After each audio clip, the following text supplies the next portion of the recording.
Monte Sinai, Deus começa a cerimônia de estabelecimento da aliança com o povo de Israel.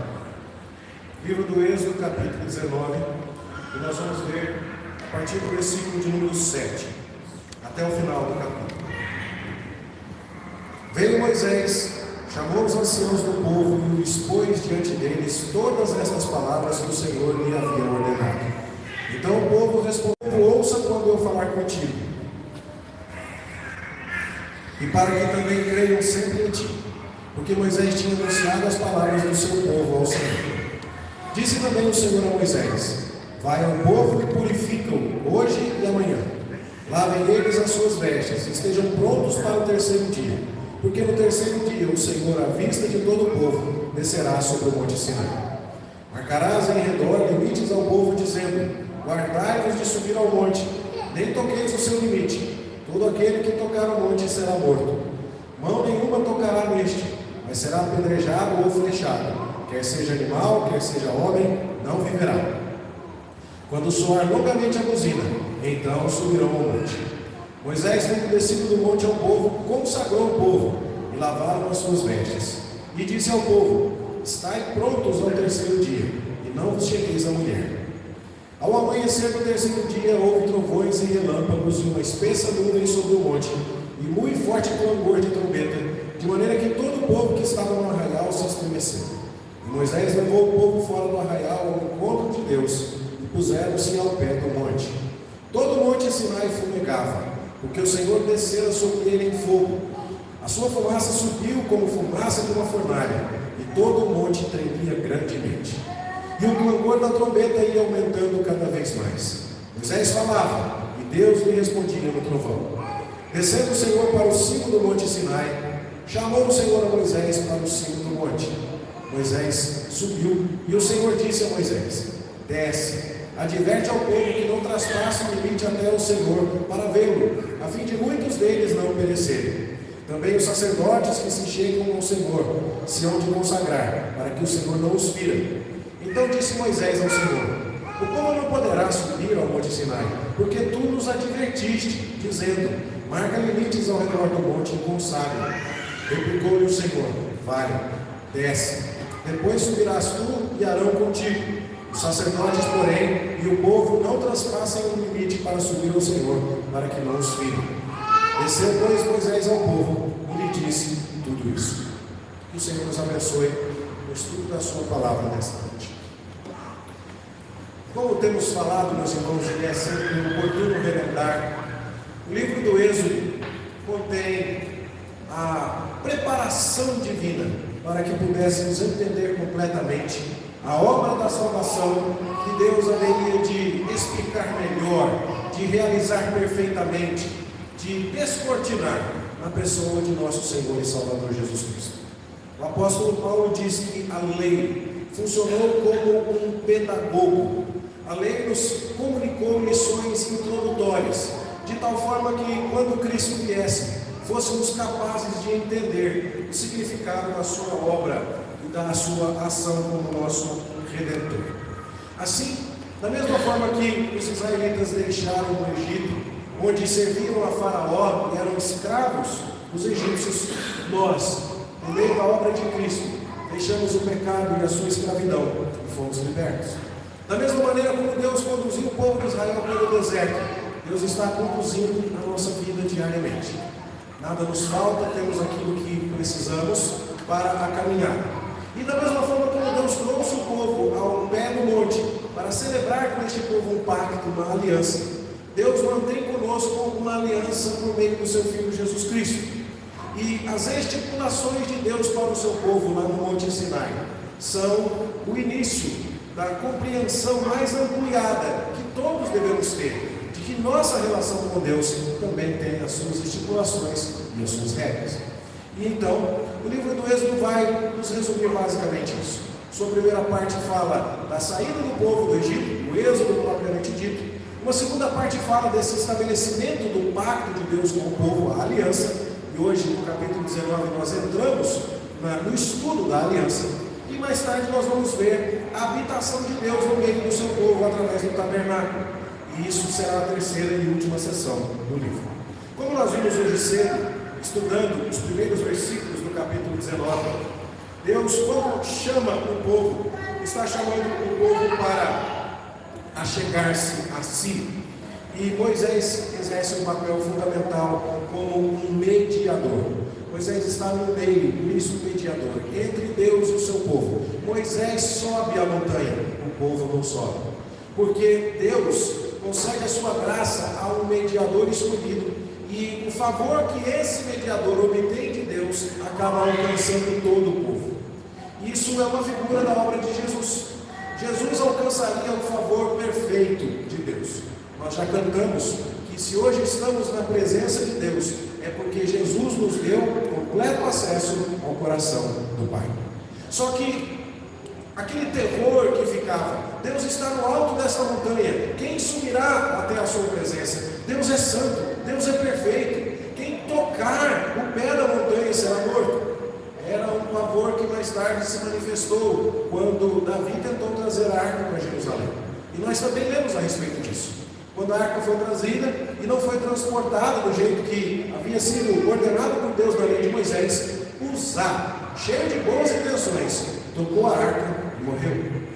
E é bem provável que tenha sido naquele contexto que o Salmo 15 tenha sido escrito. A ideia de quem haveria de se achegar à presença de Deus, quem falaria com, quem chegaria até o Senhor. É para trocar de microfone? Para aumentar o volume, ok. Estou ouvindo bem aqui, mas talvez os irmãos nem tanto. Melhorou? Então tá joia. Então, quando Uzá toca a arca e morre, fica aquela pergunta: quem pode chegar perto deste Deus tão santo? Quando Moisés está no monte e ele sobe, ele é quem vai falar com Deus para mediar esta relação de Deus com o seu povo, esta aliança. E parece-nos que foi exatamente nesse contexto de Uzá morrendo ao tocar a arca que Davi escreve o Salmo de número 15 e dando a ideia de que quem é que pode se achegar até a presença de Deus? Bom, Moisés está se achegando, mas nós sabemos que ele ainda não vai resolver todo o problema. Ainda será necessário, mesmo depois de toda a obra de Moisés, que para que as pessoas se acheguem a Deus, animais precisem ser sacrificados. Não é qualquer um que vai poder se achegar ao interior do tabernáculo, a casa de Deus. Os sacerdotes terão acesso a uma área mais reservada, e somente o sumo sacerdote, uma vez por ano, terá acesso ao Santo dos Santos.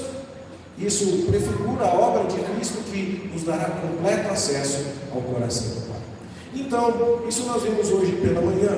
E agora, à noite, nós vamos ver alguns outros elementos do texto.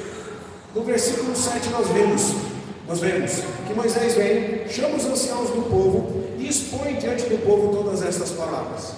Aquelas que consideramos hoje cedo.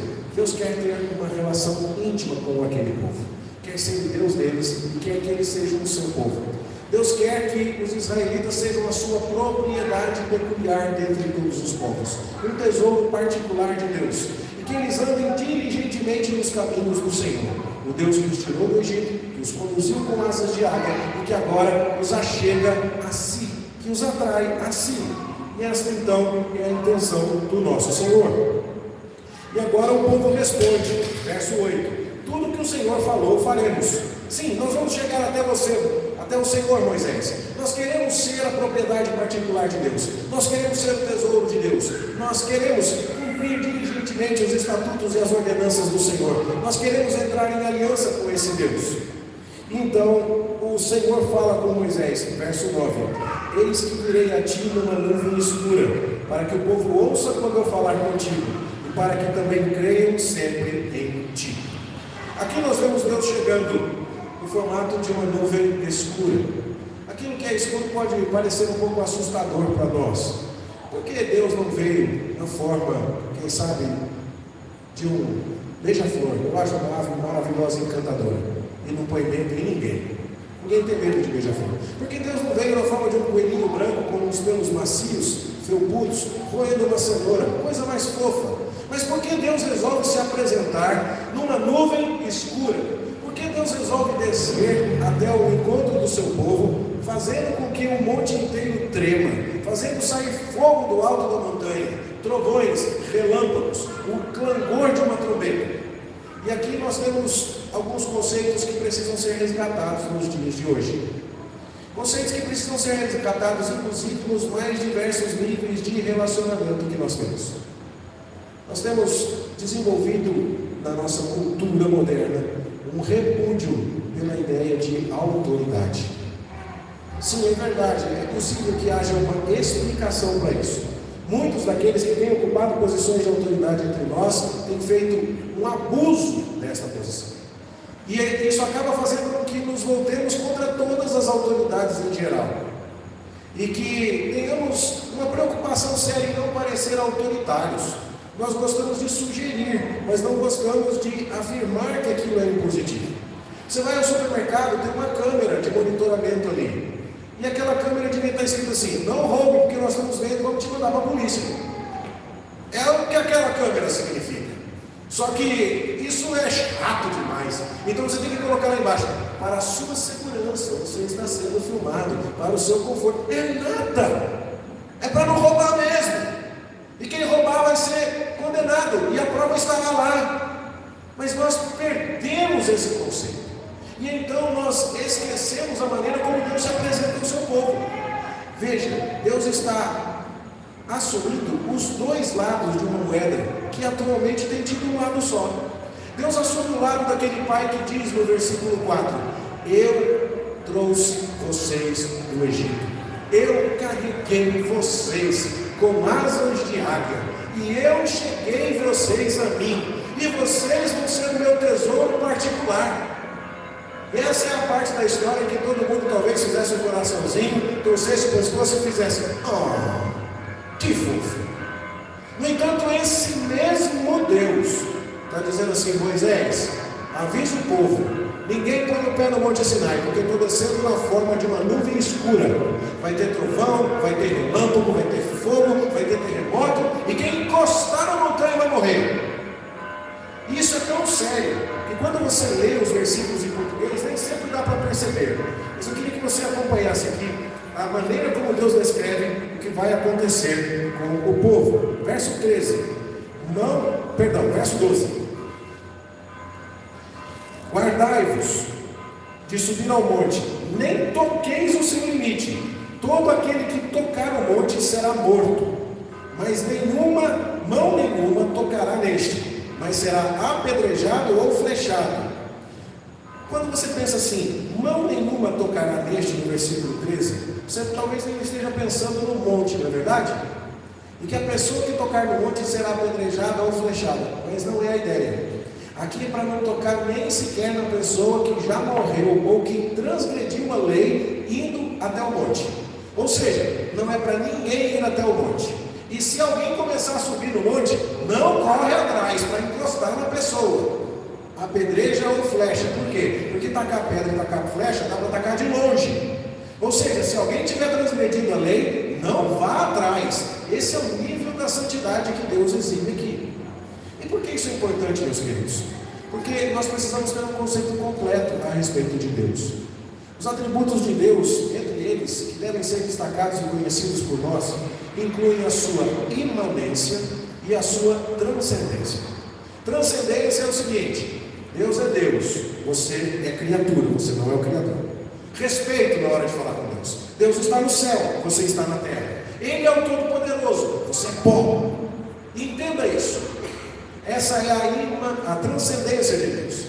Aquela transcendência que nós aprendíamos muito bem quando éramos orientados, quem sabe, a chamar o pai e a mãe de Senhor. Eu não estou dizendo que quem não faz isso nega a transcendência. Mas quando nós éramos orientados a pedir a bênção para o vovô e para a vovó, quando nós éramos orientados a deixar o meme do frango para a autoridade da casa, e tantas outras coisas que aconteciam. Não fale nesse tom com a sua mãe, eu sou seu pai, eu sou seu amigo, veja bem o que está acontecendo. E essa transcendência era algo mais natural para nós, só que ela tem sido mal vista.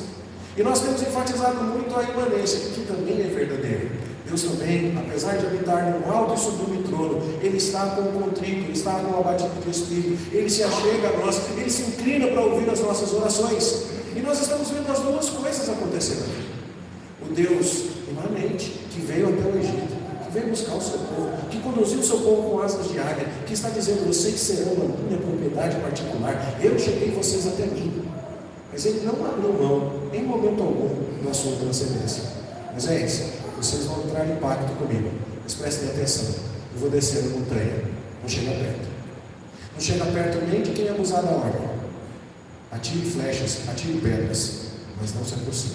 Eu vou descer numa nuvem escura, e ali eu vou manifestar a minha glória, para vocês entenderem bem com quem é que vocês estão falando. Quem é que está chamando vocês para um relacionamento? Isso não é para que tenhamos um pavor horripilante de Deus, mas para que tenhamos uma atitude adequada diante dele. Apesar de ser tão próximo a nós, e particularmente na pessoa de Jesus Cristo, nosso Deus deve ser adorado, deve ser honrado com toda reverência e respeito. E nós perdemos isso muito facilmente de perspectiva, porque muitas e muitas vezes nós nos relacionamos com Deus da maneira como falaríamos com um amigo, e tratamos Deus com um compromisso que, se não der certo, se não formos fiéis o suficiente, se o nosso empenho não for o melhor, está tudo bem, porque Ele vai compreender. O teólogo e o pastor Paul Washer, que já foi missionário aqui na América Latina, dizia que um dos horários em que mais se comete idolatria no mundo é às 10 horas da manhã de domingo nos Estados Unidos. E aí você diz: espera aí, mas os Estados Unidos são um país de maioria protestante, há muitas igrejas evangélicas ali, os cultos de domingo pela manhã são os cultos mais frequentados. Como assim nós estamos falando de idolatria às 10 horas da manhã no domingo nos Estados Unidos? E ele diz assim: é porque o Deus que essas pessoas vão cultuar não é o Deus da Bíblia, não é o Deus revelado nas páginas da Escritura, é um Deus que elas forjaram na cabeça delas, baseado em compreensões que elas mesmas desenvolveram. É um Deus que se parece muito mais com um velhinho que carrega a bala no bolso e que, se bobear, veste uma touca vermelha e fica gritando ho, ho, ho, e você diz para ele que foi um bom menino e engana e ele te dá presente. Mas Deus não é assim. Nosso Deus é fogo consumidor. E apesar de ser tão digno, tão santo e tão justo, Ele está disposto a se aproximar de nós. E nós precisamos ter essas duas coisas em perspectiva: a imanência e a transcendência. O Deus que buscou o seu povo, o Deus que aproximou o seu povo, mas o Deus que não é qualquer um, o Deus que é soberano, que é supremo.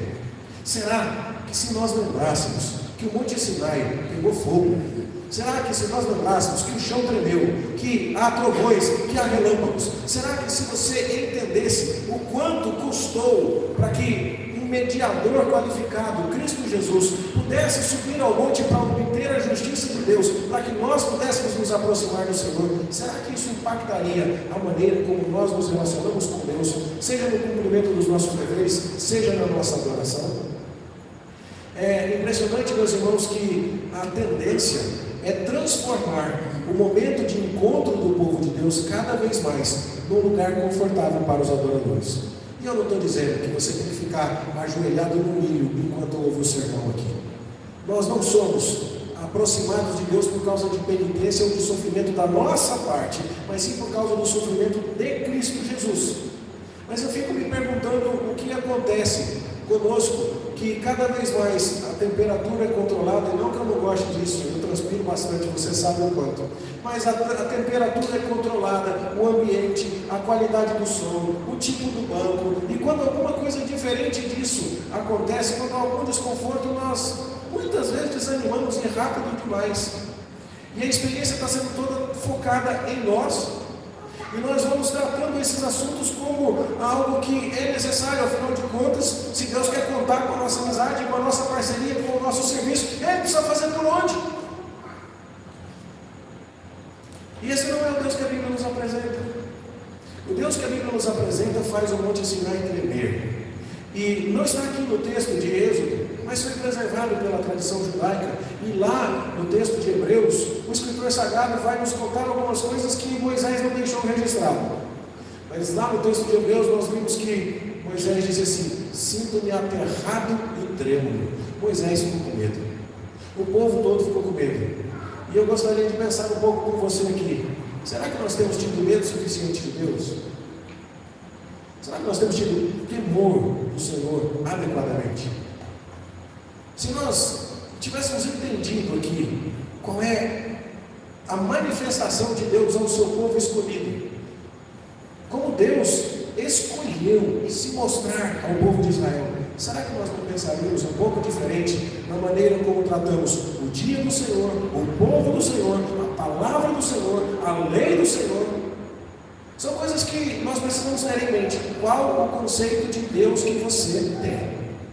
Se Deus fosse aparecer para você, aí você diz assim: peraí, pastor, mas nós estamos falando agora da nova aliança. Jesus Cristo já venceu todas estas coisas, Ele já cumpriu todas estas coisas. Pois é, pois o escritor aos Hebreus vai dizer exatamente isso.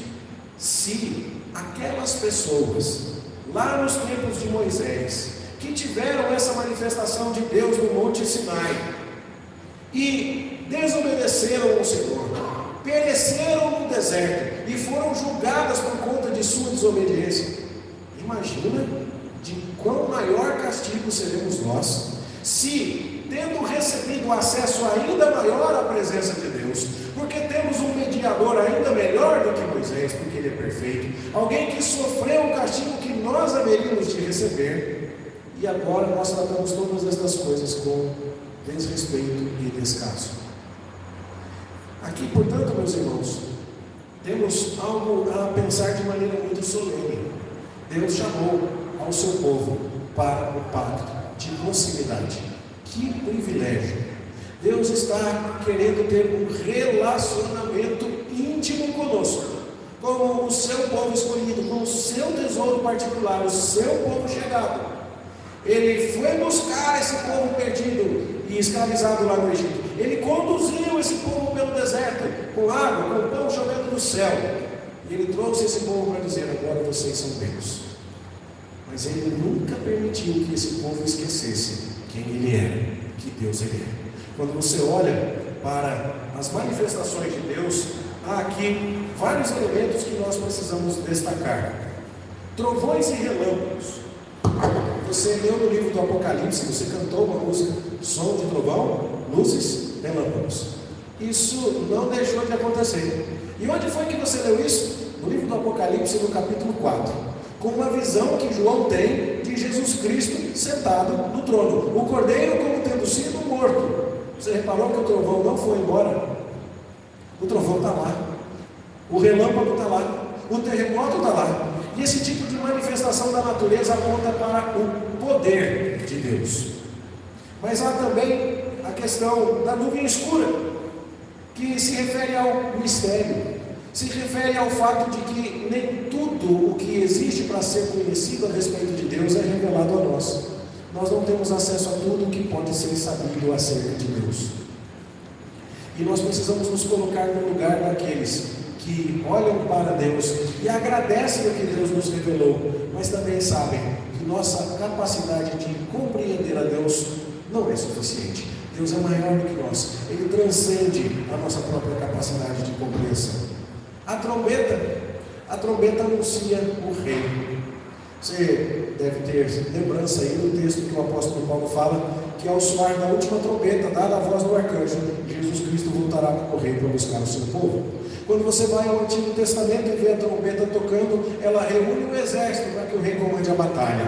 Quando você vê Salomão sendo entronizado como rei sobre Israel, a trombeta soa.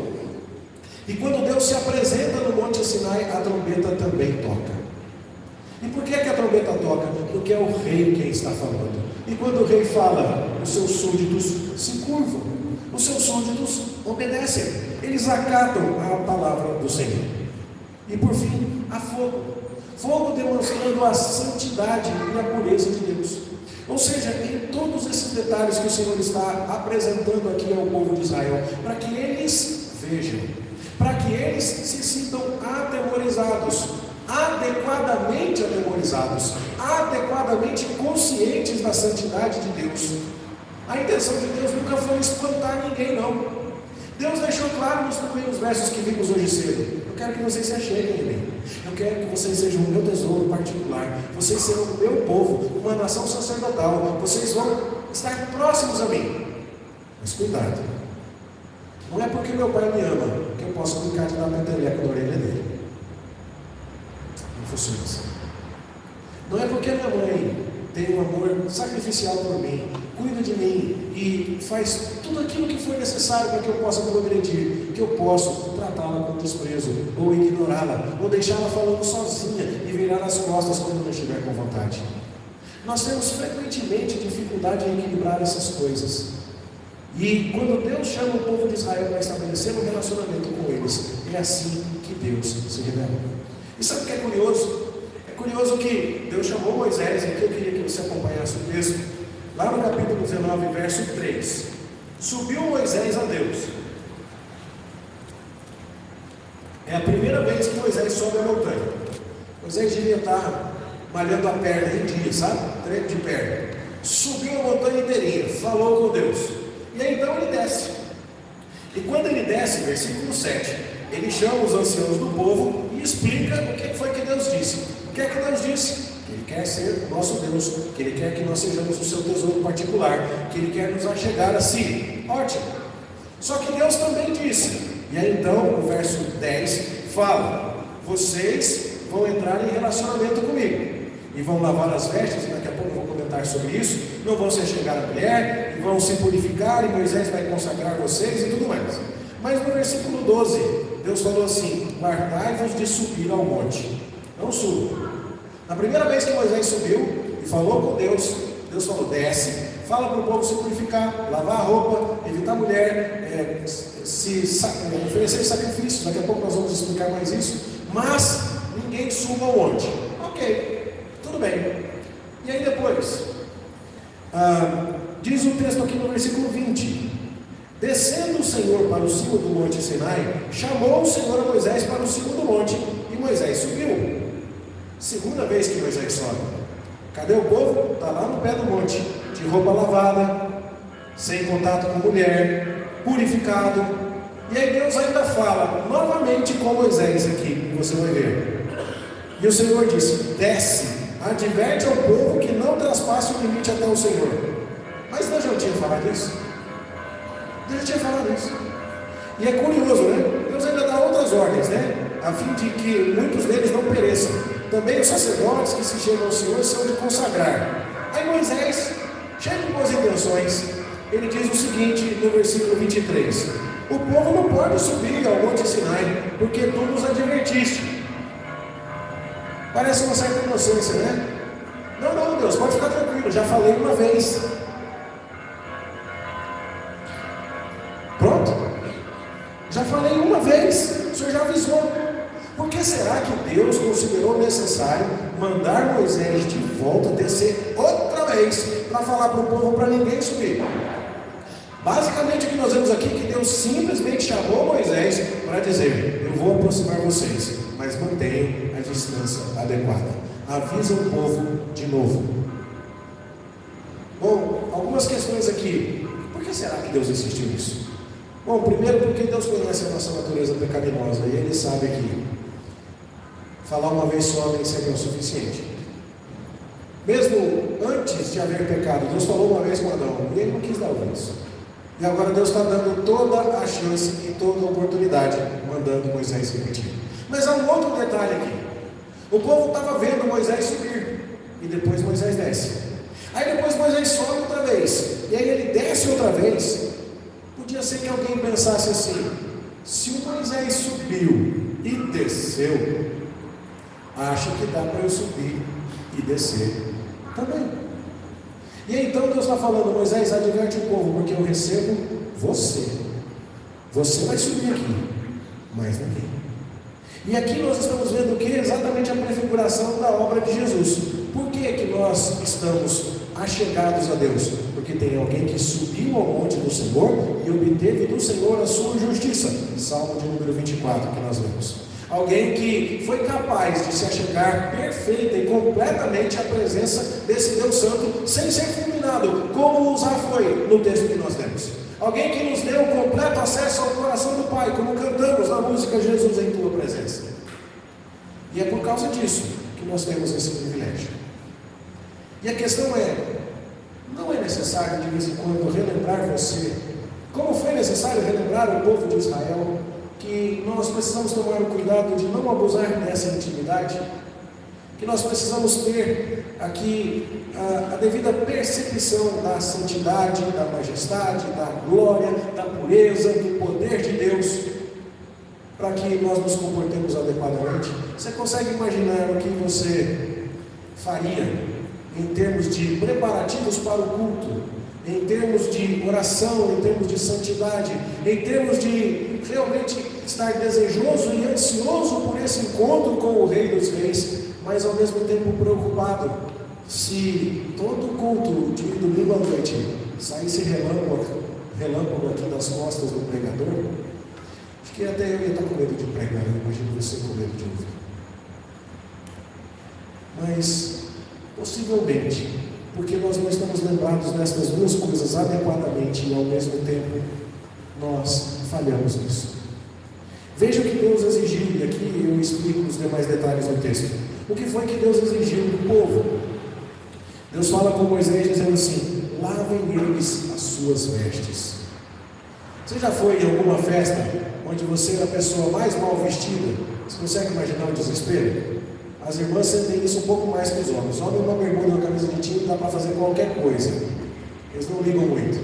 Mas até nós, de vez em quando, sabemos que estamos mais mal vestidos para a ocasião do que era necessário.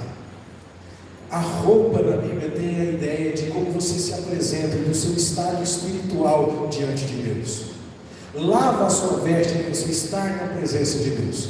Nós celebramos o fato de que nós lavamos as nossas vestes com o sangue do Cordeiro e nós as alvejamos. Nós branqueamos a nossa roupa, lavamos com o sangue vermelho. O que parece ser contraditório, mas nós lavamos a nossa roupa, a nossa espiritualidade foi purificada por conta do sangue de Cristo que sofreu em nosso lugar. E nós cantamos: alvo mais que a neve eu estou, porque eu fui lavado neste sangue. E assim nós podemos chegar à presença de Deus. Bom, o texto ainda diz aqui que os homens em Israel não deviam se achegar ao contato com as suas esposas, não porque o sexo em si fosse algo impuro, mas porque era um momento de consagração. Quando você lê o apóstolo Paulo dizendo que marido e mulher não devem se privar um ao outro, salvo por mútuo consentimento para se dedicarem à oração em busca de santidade, é isso que nós temos em vista aqui. E a ideia de emissão de líquidos corporais tornava a pessoa cerimonialmente impura para a presença de Deus. Nós vimos isso quando estudamos o livro de Levítico. Não é pecado aqui, mas é a ideia de que até mesmo coisas rotineiras, parte da nossa vida ordinária, devem ser evitadas, porque é um rei que está chegando. Então lava sua roupa, prive-se de mulher e purifique-se.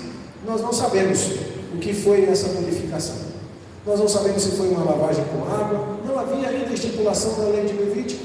Nós não sabemos se foi algum outro ritual, mas parece-nos que tenha sido o caso de ser um sacrifício. Isso porque, pouco tempo depois, Arão e seus filhos serão purificados e consagrados para o serviço do tabernáculo. E as palavras são idênticas. E a purificação daqueles sacerdotes se deu através de sacrifícios. Também é dito no texto aqui que havia sacerdotes que haveriam de subir a montanha. Mas não havia sacerdotes instituídos ainda. E aqui então nós pensamos nas pessoas que representavam as suas famílias e que vão ser usadas mais tarde na cerimônia que vai acontecer logo mais no capítulo 24 para oferecer sacrifícios que serão uma forma de consolidação, de confirmação da aliança do Senhor. Pense comigo, como é que você se comportaria se para estar aqui hoje à noite a sua preparação diante de Deus tivesse que ter começado quinta-feira de noite, depois do pôr do sol, e a roupa que você está usando agora tivesse que ser lavada, e você tivesse que se privar de atividades normais que nem são pecaminosas, mas você tivesse que se preparar para encontrar o Rei, e você tivesse que saber exatamente qual é o seu lugar, e o Rei foi quem marcou o horário para encontrar você.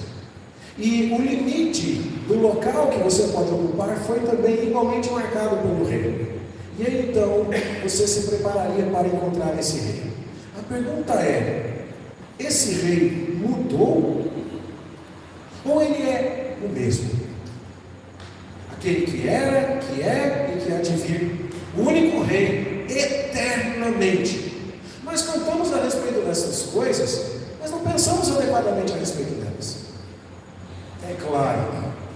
nós estamos representados por alguém muito melhor do que Moisés. Nós estamos achegados a Deus, não porque Moisés subiu uma montanha por nós, mas porque Cristo foi até o Pai com o seu sacrifício pessoal. E Ele então nos garantiu completo acesso ao coração do Senhor, como já cantamos. Mas será que isso mudou alguma coisa? Isso deveria fazer de nós pessoas que se sentem tão privilegiadas a ponto de serem desleixadas? Isso deveria fazer de nós pessoas que se sentem tão íntimas e tão próximas de Deus, que o tratam como se fosse um velhinho bonzinho, gente boa, cheia de bala no bolso, e que não vai arrumar encrenca com a gente. Você sabe como é que é, né, Deus? A carne é fraca. Como é que nós temos tratado Deus, meus queridos irmãos? A carta aos Hebreus vai tratar disso de maneira muito séria. E ela vai nos lembrar que Deus não é qualquer um, Deus é rei. E eu queria terminar a minha palavra lendo com você em Hebreus capítulo 12.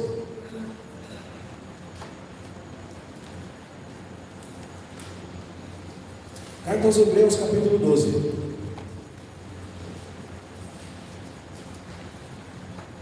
Os irmãos a quem esta carta foi endereçada eram cristãos. E por causa dos desafios de se tornarem cristãos naquela época, resolveram retornar ao judaísmo. Seguir Jesus estava custando caro para eles. E alguns disseram: não quero mais não. Vou virar judeu. A religião judaica é tolerada pelo Império Romano. Nós temos prestígio, nós temos um templo, nós temos uma vida muito mais fácil sendo judeus do que sendo cristãos. E o escritor sagrado vai dizer a eles no verso 18 de Hebreus 12: ora, não tendes chegado ao fogo palpável e ardente, e à escuridão, e às trevas, e à tempestade, e ao clangor da trombeta, e ao som de palavras tais, que quantos o ouviram, suplicaram que não se lhes falasse mais. O que é que esse escritor sagrado está falando aqui? Onde está escrito na Bíblia a passagem a qual ele está se referindo? Se você chegou no culto hoje, você precisa saber. Êxodo, capítulo 19. Ele está falando exatamente desse episódio. E está dizendo para os irmãos que estavam tentados a abandonar Cristo: vocês não viram? Foi nada. Lá no Êxodo, lá no Sinai, Deus chamou o povo e se manifestou assim. Verso 20: porque já não suportavam o que lhes era ordenado, até um animal, se tocar o monte, será apedrejado. Na verdade, de tal modo era horrível o espetáculo que Moisés disse. E aqui nós temos um elemento que não foi revelado a nós em Êxodo. O escritor aos Hebreus está nos contando algo novo, não saberíamos se não fosse por ele. Sinto-me aterrado e tremo.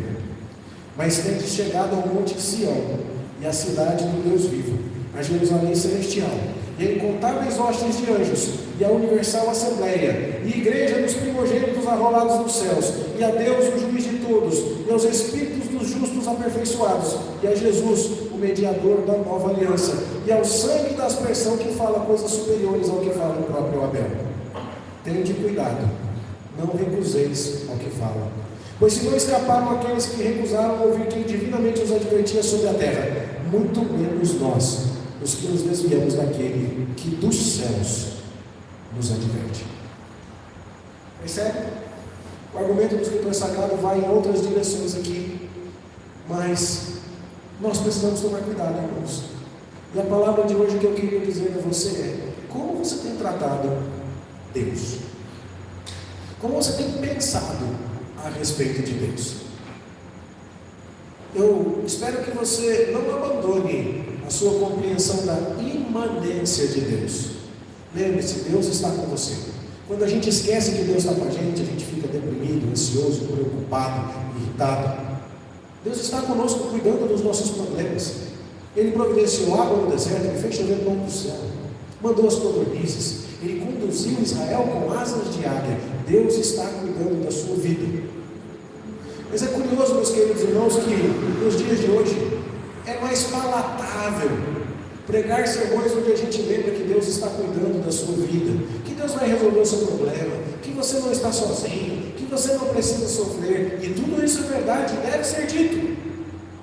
Mas também é igualmente verdade que Deus é rei, que Deus trouxe o seu povo. Você vai se lembrar aqui que no começo do livro do Êxodo existe um jogo de palavras. Disse o Senhor: deixa o meu povo ir. Diz disse, assim diz Faraó, vamos fazer tijolos sem palha. Aí então deixa Israel ir para que me sirva. Deus falando, Israel serve a mim. E aí então os israelitas dizem, Faraó, nós os teus servos. E aí então você fica naquela questão, quem é que está mandando aqui? É Faraó ou é Jeová? Quem é o rei sobre os israelitas? É Faraó ou é Deus? Nós muitas vezes nos esquecemos disso. Nós somos os primeiros a dizer que fomos libertos da escravidão e do pecado, que Satanás tinha poder sobre nós e não tem mais. Mas a próxima pergunta que precisamos fazer é, e agora, quem é que manda em nós? E agora, quem é o nosso rei? E agora, quem é que nós servimos? Nós não fomos libertos do pecado para fazer o que der na telha, meus irmãos. Nós somos servos de Deus. Nós precisamos lembrar disso. Jesus é rei. Ele é o rei da glória. E ele virá em breve. Sabe o que vai acontecer no dia que ele vier? Você leu em Apocalipse. Sons de trovão, luzes, relâmpagos, todos tributando honra e poder para sempre àquele que é o Rei dos Reis, e depositando as suas coroas aos pés daquele que está sentado no trono. E a pergunta é, como é que está a roupa que você está usando para receber o Rei quando ele voltar? Como é que está a sua preparação? Ele parece o Rei da sua vida? Ele manda mesmo em você? Ou você andou esquecido disso e continua tratando Jesus apenas a respeito da sua imanência, mas esquece da sua transcendência? Esta é a palavra, meus queridos irmãos. Jesus é maravilhoso. E Ele é tão maravilhoso que nós jamais poderíamos abraçar Deus o Pai, porque Deus é Espírito. Mas Deus fez isso com tanta graça, bondade e misericórdia, que nós vamos poder abraçar Jesus. Você já pensou nisso? Você já leu no 1 João dizendo assim, o verbo se fez carne, nós apalpamos Jesus, nós colocamos a mão nele. Tem jeito de ser mais próximo da gente do que isso? Não tem. Mas toma cuidado. Toma cuidado, porque quando as coisas são enfatizadas demais numa direção, elas acabam trazendo prejuízo. Você já viu alguma igreja antiga? Já foi em alguma cidade antiga? Viu alguma catedral, alguma coisa assim? Goiânia é uma cidade muito jovem. Não tem tantos prédios antigos e históricos assim. E se você viaja esse Brasil e vai, por exemplo, para Ouro Preto, descobre uma igreja antiga. Se você vai para conhecer uma construção fenomenal de uma igreja medieval, sabe o que você encontra lá? Você encontra igrejas com um pé direito enorme. Você encontra obras impressionantes, que quando você entra dentro daquela igreja, você se sente uma pulga. E por quê? A construção era feita de propósito, para enfatizar a transcendência de Deus. Fica quieto e escuta aí, Deus aqui está falando, você não é nada. E as igrejas que a gente entra hoje, parece que vai ter uma manicure esperando, uma bacia com água quente ali, alguém para lixar a tua unha, alguém para colocar pipoca na sua boca, alguém para perguntar se a temperatura está boa, se quer que recline a poltrona, a luminosidade está boa, está tudo agradável, está tudo no seu contentamento. Nós viramos o jogo completamente, meus queridos. E nós precisamos pensar em Deus e sobre Deus a partir da perspectiva bíblica. O rei. Deus tirou Israel do Egito, Deus trouxe Israel para o Sinai. Deus falou assim, vocês não moram mais lá, vocês vão morar comigo. Não é Faraó, vocês não vão morar no meio dos egípcios, eu que vou morar no meio de vocês. Vocês não são mais servos de Faraó, vocês são o meu povo, o meu tesouro particular. Vocês não vão comer mais pepino aqui no Egito, vocês vão comer o pão do céu que eu vou lhes dar. Não esqueçam de uma coisa, eu sou o rei. E nós precisamos lembrar disso, porque esse rei em breve voltará. E como é que nós vamos encontrá-lo? Ele é o rei da glória. Você lembra do salmo que Davi escreveu? Possivelmente ligado a esse episódio da arca, que Uzá toca a arca e na santidade de Deus ele morre, e ele fica perguntando, Senhor, quem vai chegar até a tua presença? Como que a gente leva a arca até Jerusalém? E aí, então, o Salmo 24 fala de alguém que obteve do Senhor a justiça, e está dizendo, levantai-vos ao portais do Eternos para que entre o Rei da Glória. Jesus já abriu o caminho, e em breve esse Rei da Glória vai voltar. Como é que você está se relacionando com esse rei? Como um súdito? Como um servo? Grato, salvo. Alguém que realmente o adora, o teme e o serve. Alguém que não precisa ter medo desse Deus que é fogo consumidor, mas precisa ter respeito e temor. E essas coisas não são escondentes. É muito difícil não pensar nos alunos, nos pais, na escola, nas famílias nos dias de hoje. Porque os pais perderam isso de dimensão também. E se na igreja nós temos visto pessoas que se relacionam com Deus como se ele fosse um amiguinho, nós temos visto pais que não sabem se relacionar com seus filhos na figura de autoridade. E sabe o que tem acontecido? Nós temos visto crianças que não têm limites, nós temos visto crianças frustradas, nós temos visto crianças inseguras. E essa perda, dessa dupla dimensão está estragando a família e está estragando a igreja.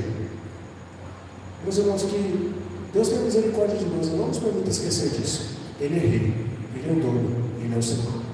Quando está escrito na Bíblia, acabou. Sabe o que vai vir logo em seguida?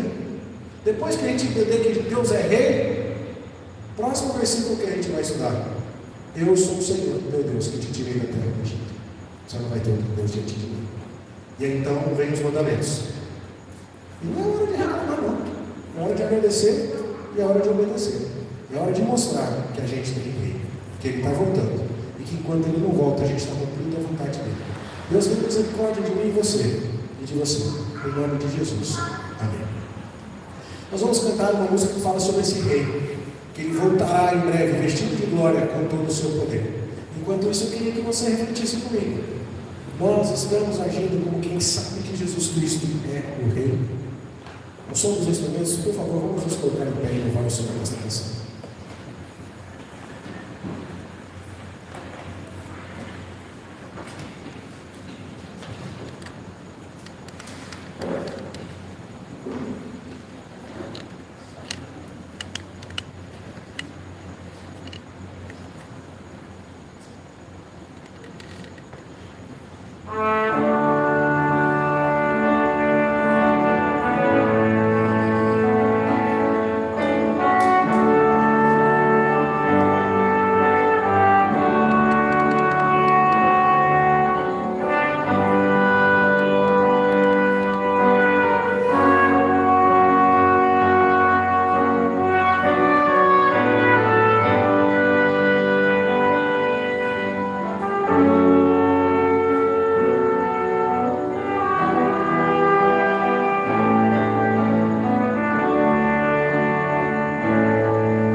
forma espontânea e alegre.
agradecemos, Senhor, por Tua palavra que nos instrui.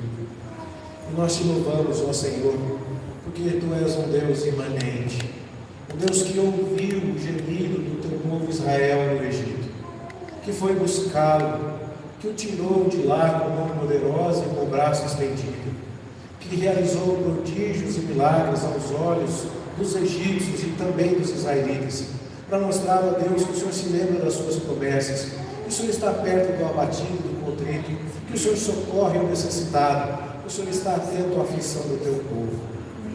Nós te agradecemos e bendizemos, ó Senhor, porque podemos ver na tua palavra que o Senhor guiou Israel, fazendo atravessar o Mar Morto, exterminando os seus inimigos egípcios no Mar Vermelho, guiando o teu povo pelo deserto, indicando o caminho com uma coluna de nuvem, com uma coluna de fogo.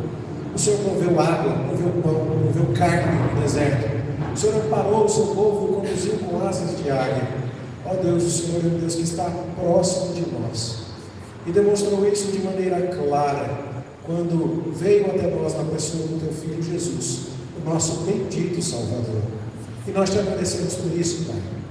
E nós te louvamos porque sabemos que o Senhor está atento às nossas lutas, que o Senhor se compadece de nós, que Jesus Cristo é um sumo sacerdote, que foi tentado em todas as coisas à nossa semelhança, mas não pecou, e por isso é capaz de nos socorrer em cada uma de nossas lutas. E nós te bendizemos por isso, Senhor. Mas nós também te adoramos, ó Senhor, porque o Senhor é tremendo, porque o Senhor é um Deus insondável, absoluto, eterno. Os céus não te podem conter, ó Deus. Nossa mente não te pode conceber. Nós não podemos conhecer todos os teus caminhos. Nós nada somos na tua presença. Ó Deus, quando o Senhor se revelou aos israelitas com trovões, relâmpagos, trombeta, terremoto, fogo, ó Deus, nós te pedimos que o Senhor nos ajude a entender a extensão da tua glória, para que igualmente possamos reverenciar a tua majestade e a tua transcendência. Igualmente possamos nos aproximar do Senhor, sabendo que tu és o Rei dos Reis, sabendo que tu és digno de toda reverência. Ó Deus, que não ousemos nos achegar ao Senhor despreparados, que não ousemos, ó Deus, abusar do privilégio que temos de nos aproximar do Senhor pelos méritos de Cristo, mas vivendo uma vida que não seja santa, que não seja pura, uma vida que não te honra, uma vida que não demonstra o quanto te reconhecemos como nosso Rei. Se alguém aqui entre nós nesta noite, ó Pai, que ainda precisa crescer nessa compreensão, e creio que todos nós assim precisamos, peço ao Senhor que nos dê este quebrantamento, este temor, esta reverência, que não nos sintamos autorizados, ó Deus, pela proximidade que Cristo nos dá, a esquecermos do temor que precisamos devidamente de Ti. Socorre-nos assim, Pai, e abençoa-nos, para que quando o Teu Filho voltar, vestido de glória, com todo o seu poder, para que quando chegar o dia em que teremos a visão do Cordeiro que foi morto no trono, vestido de glória, um trono que está forrado com arco-íris, com trovões, relâmpagos, possamos, ó Deus, ali celebrar com o Senhor todas estas coisas que acabamos de ouvir, possamos ser encontrados dignos na Tua presença. Socorre-nos, Pai, perdoa-nos, dá-nos o devido temor, a devida reverência, corrige-nos, nós te pedimos em nome de Jesus. Amém. Que a graça do nosso Senhor e Salvador Jesus Cristo, que o amor de Deus, o nosso Pai, que a comunhão, as bênçãos e consolações do Espírito Santo sejam convosco, meus irmãos, e com todo o povo de Deus espalhado pela face da terra, desde agora e para todo sempre.